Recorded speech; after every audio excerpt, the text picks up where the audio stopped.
అంటే ఒక పద్ధతి ప్రకారము సూపర్ 6లు సూపర్ 7లు అన్నది ఇక తెరమరుగు చేయించే కార్యక్రమం. ప్రజలతో పని అయిపోయింది, ప్రజలతో ఓట్లు వేయించుకున్నారు, ఇంకా ప్రజల్ని మోసం చేయాలి. మోసం చేయడానికి కూడా మళ్ళీ ఏంది, కనీసం ప్రజలకు మోసం చేసే కార్యక్రమమైనా కానీ కనీసం నిజాయితీతో అయా నేను నిన్ను మోసం చేస్తున్నాను అని కూడా చెప్పలేరు. మళ్ళా దానికి జగన్ కావాలా, ఎవడో ఒకరి మీద ఏలెత్తి చూపించాలా. కాబట్టి మళ్ళీ దానికి ప్లాట్ఫామ్ సెట్ చేస్తూ ఉన్నారు. బడ్జెట్ పెడితే ఎక్కడ నిజంగా అప్పులు ఎంత ఉన్నాయి, రాష్ట్రానికి ఎంత అప్పులు ఉన్నాయో చూపించాలి, తెలిసిపోతుంది. ప్రతి సంవత్సరం బడ్జెట్ డాక్యుమెంట్స్లో ఖచ్చితంగా రాష్ట్రానికి ఉన్న అప్పులన్నీ కూడా మ్యాండేటరీగా చూపించాలి. కాబట్టి ఓట్ ఆన్ అకౌంట్ బడ్జెట్ ప్రవేశపెడతారు, ఒరిజినల్ బడ్జెట్ పెట్టరు, రియల్ టైం బడ్జెట్ ప్రవేశపెట్టకూడదు, పెట్టరు. సూపర్ 6లు సూపర్ 7లు ఎగరగొట్టాలి అని అంటే ఏం చేయాలి? ఇది బాధగా ఉందంటాడు, ఆవేదనగా ఉందని అంటాడు, కానీ రాష్ట్రం క్లిష్ట పరిస్థితిలో ఉందంటాడు, భయం వేస్తుందని అంటాడు. నిజంగా ఈయన యాక్షన్ చూస్తూ ఉంటే దాన వీర శూర కర్ణలో ఎన్టీ రామారావు గారి యాక్షన్ మీరు చూసారో లేదో కానీ ఆ యాక్షన్ని మించిపోయాడు. రామారావు గారి యాక్షన్ నథింగ్, చంద్రబాబు అనే వ్యక్తి యాక్షన్ మామూలుగా లేదు. నిజంగా ఆశ్చర్యం కలిగించే విషయాలు ఇవన్నీ కూడా నేను ఏదైతే చెప్తా ఉన్నా. ఇప్పుడు తీరా రాష్ట్రానికి అప్పులు ఎంత ఉంటాయి? ఇప్పుడు బడ్జెట్ ప్రవేశపెట్టినారు కదా, వాళ్ళ బడ్జెట్ డాక్యుమెంట్లే చూద్దాం. వాళ్ళు ప్రవేశపెట్టిన బడ్జెట్ డాక్యుమెంట్ 2024-25. మరి ఇంత బిల్డప్ ఇచ్చినారు, ఇంత పద్ధతి ప్రకారం పథకం ప్రకారం బురద జల్లే కార్యక్రమాలు చేసినారు, ఆర్గనైజ్డ్ క్రైమ్ చేసినారు. ఈ ఆర్గనైజ్డ్ క్రైమ్ నేపథ్యంలో నిజంగా వాళ్ళు ప్రవేశపెట్టిన బడ్జెట్ డాక్యుమెంట్లో రాష్ట్రానికి సంబంధించిన అప్పులు ఎంత ఉన్నాయి ఒక్కసారి చూద్దాం. వాళ్ళ బడ్జెట్ డాక్యుమెంట్స్ని ఒకసారి చూపించామా? ఒకసారి బడ్జెట్ డాక్యుమెంట్ ఇది పేజ్ నెంబర్ 14, పేజ్ నెంబర్ 16 స్వయంగా చంద్రబాబు నాయుడు గారు ప్రవేశపెట్టిన వాళ్ళ రాష్ట్ర బడ్జెట్ డాక్యుమెంట్స్. దీంట్లో ఒక్కసారి గమనిస్తే పబ్లిక్ డెట్ 2018-19 నాటికి పబ్లిక్ డెట్ అంటే అప్పులు, ఇక పబ్లిక్ డెట్ 2018-19 నాటికి 2,57,509 కోట్లు, అంటే ఆయన దిగిపోయే నాటికి 2,57,000 కోట్లు గవర్నమెంట్కి సంబంధించిన అప్పులు.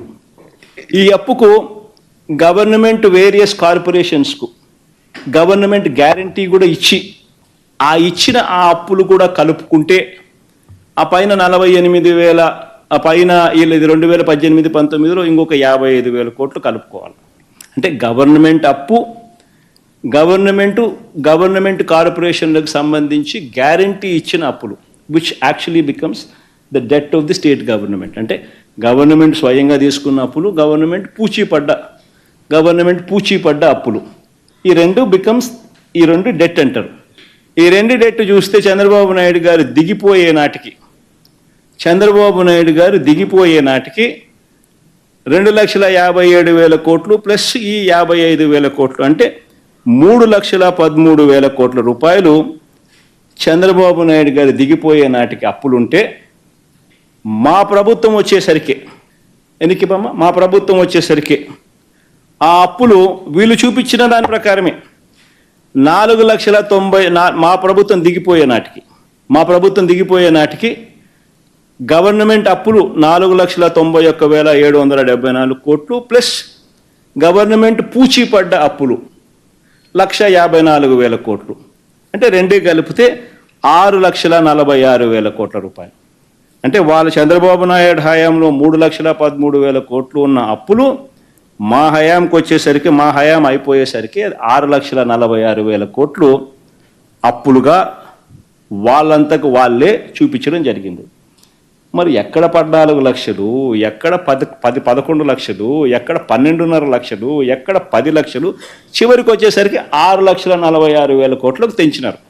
ఒకసారి నెక్స్ట్ స్లైడ్లోకి బామ్మ. పోనీ ఎవరెవరి హయాంలో ఎంతెంత అప్పులు చేసినారు, ఆ అప్పులకు సంబంధించి గ్రోత్ రేట్ ఎంత, అంటే కంపౌండెడ్ యాన్యువల్ గ్రోత్ రేట్.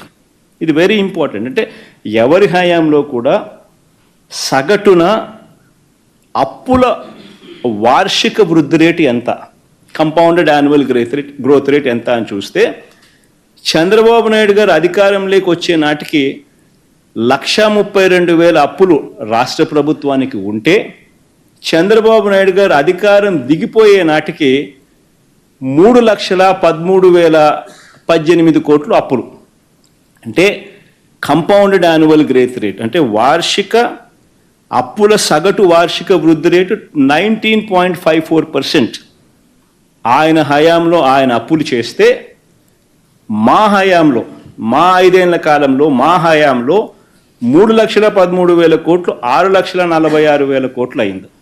అంటే కంపౌండెడ్ యాన్యువల్ గ్రోత్ రేట్ అంటే అప్పుల సగటు వార్షిక వృద్ధి రేటు మా హయాంలో ఆయన కన్నా తక్కువ 15.61%.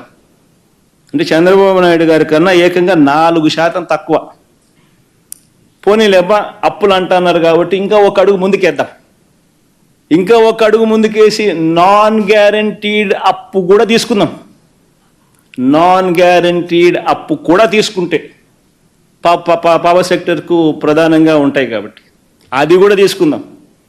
అది కూడా తీసుకుంటే చంద్రబాబు నాయుడు గారి హయాంలో 8,638 కోట్ల రూపాయలు ఉన్న నాన్ గ్యారంటీడ్ పబ్లిక్ సెక్టర్ కార్పొరేషన్స్కి సంబంధించిన నాన్ గ్యారంటీడ్ డెట్ ఆయన హయాం ముగిసే లోపల 77,228 కోట్లకు తీసుకుపోయినాడు. డిస్కాములన్నీ పవర్ సెక్టర్ కార్పొరేషన్స్ డిస్కాములు ప్రధానంగా 77,228 కోట్లు తీసుకుపోయినాడు నాన్ గ్యారంటీడ్ డెట్. 54.98% పెరిగింది. మేము డిస్కాములను కాపాడడానికి public sector corporations non guaranteed liabilities అయిన